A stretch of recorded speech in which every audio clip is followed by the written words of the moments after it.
يا ميسر يا رب. يا رب. لما يناديك الواجب لفرض قسد وفلول الاسد شو؟ دعينون سلم سلم سلم ما بدها. ولهلق باب السلم مفتوح. مفتوح بس يمكن تسكر. يا ميسر يا رب. انا اروح. طبعا شو بتقول لاخواتنا الكرد الشرفاء؟ كرد الشرفاء باذن الله بنحرركم من جماعه قنديل وجماعه قسد.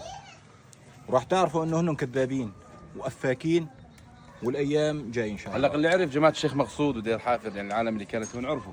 تمام. بس هذول جوا الساعه كمان الجوانين راح يعرفوا قريبا ان شاء الله.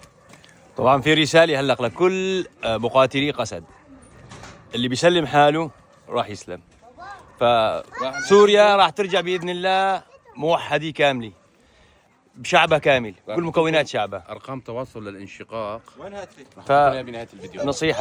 نصيحة خلص، سلموا حالكم وخالصين، الأمور بإذن الله منتهية لسوريا موحدة.